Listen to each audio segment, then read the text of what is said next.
A lot of buzz in the lead up to the 2023 NFL Draft coming up later this month, the final Thursday of April, that the Philadelphia Eagles could take Jalen Carter at number 10, or maybe move up, trade up, and take arguably the best defensive player in this draft class. Daniel Jeremiah, NFL draft expert for NFL Network, said that he believes on the Pat McAfee show the Eagles are the reason why Jalen Carter and his agent Drew Rosenhaus came out this past week and said, look, we are not taking any pre-draft visits for teams outside of the top 10. Here's the exact quote from Daniel Jeremiah on the Pat McAfee show.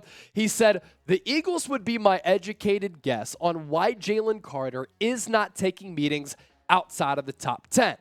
Now, there is some baggage with Jalen Carter. Phenomenal football player, but unfortunately, he was drag racing after the parade and celebration, which celebrated Georgia's second straight national championship. A team staff member and another player did pass away in a car crash in the other vehicle that Jalen Carter was also drag racing alongside. Of course, all of this allegedly. He was projected to be the top defender taken in the draft before entering a no contest plea. The dash cam and police body cam footage was released last week, and Jalen Carter was seen getting questioned at his pro day because he didn't really do workouts at the NFL Scouting Combine because there was a warrant out for him. He was winded. He was falling down. He cramped up during his pro day, and he did not have a good showing. So did he not take it seriously? That's another red flag. But my goodness, he's a generational talent if everything checks out. An All-American type of player, 32 tackles last year for the Bulldogs, 7 tackles for loss, 3 sacks, 2 forced fumbles, 3 pass breakups. He is such a good athlete for his size. Now, let's not talk about the legal situation because the only way that the Eagles take him is that the legal situation checks out. So let's operate under the premise that everything checks out legally, right? This is why the Eagles should draft Carter. He is 6'3", 300 pounds, had a Pro Football Focus grade last year with Georgia of 92.3. He is so fast and twitchy for his size at 6'3", 300, where he can get around blocks really quickly. He can chase down quarterbacks. He can take on and absorb double teams, which gives one-on-one matchups for other members along that defensive line, giving them sacks. It's almost like a hockey assist, right? He can bull rush you. He can throw you to the turf. He has that type of ability. Inside, outside versatility as well. You can line him up as a defensive end in a traditional 3-4 or a 4-3. Sean Desai going to run a little bit of a hybrid, or you can slide him on the interior and let his athleticism cook against some slower, plodding offensive guards as well as centers. And lastly, this is why Jalen Carter is in play. Howie Roseman has said it himself. When it comes to building our defense, our organizational philosophy is defensive line and then cornerback. And if a good defensive lineman who this organization could envision being a great player for the next decade is still on the board, and you team him up with Jordan Davis, as they played together at Georgia 2 years ago and won a natty together, it might be too good to pass up on if you're talking about Jalen Carter at number 10. So, should the Eagles take him if he does fall to the Birds at that 10th position? D for draft, P for pass. As you go down to the comment section to sound off and let your voices be heard, subscribe to the show.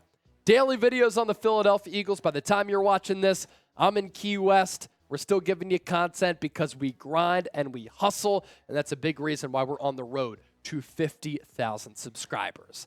Now let's take some of your super chats, some of your questions from our loyal subscribers. Green Blood 54.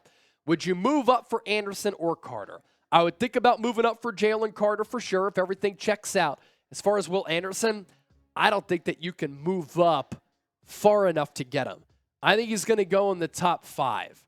Whatever team does not need a quarterback or does not draft a quarterback, he's going to be the first non-quarterback taken. So because you'd have to move up so much, I highly doubt that Will Anderson would be available. He's kind of like a Khalil Mack type of player. You put him on the other side with Hassan Reddick, that's a lot of sacks for your team that had 70 last year and led the NFL. The next closest team, 15 away with 55. Chris Johnson, $2 super chat. Nothing better than a dab and Eagles now, baby. Let's go. Nice. If you're a dab guy, that's pretty damn intense, but shout out to you. What Chris Johnson is, he ain't scared.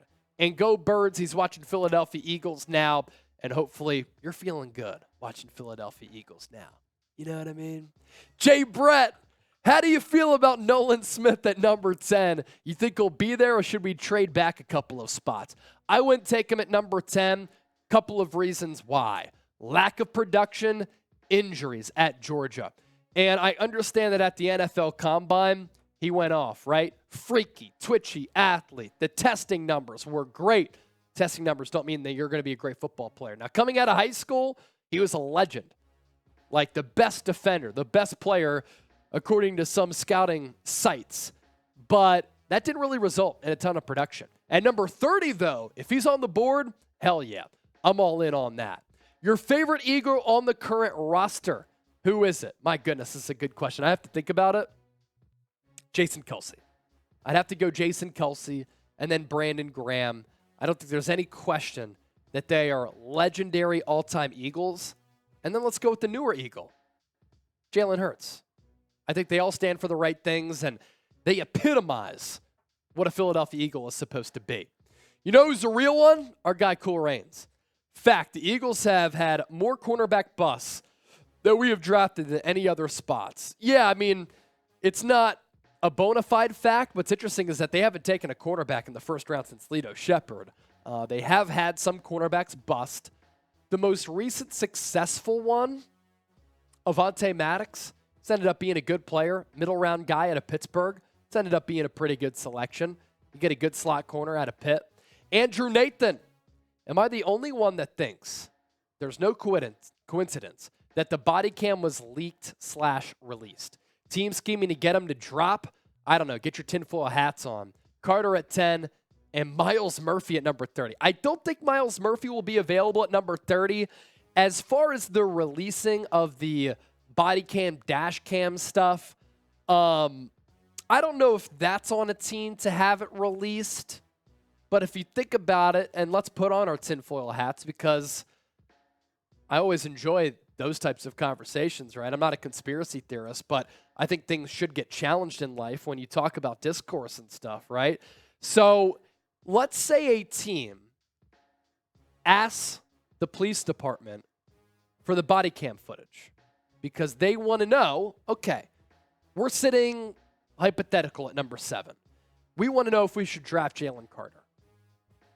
Or a team is at number 12, and they're like, we want to draft Jalen Carter. He might slide to us. Can he give us that body cam footage? We want to see how it went to know if we should draft this guy. And then they leak it so that he slides a little bit in the NFL draft. Look, I'm not ruling it out.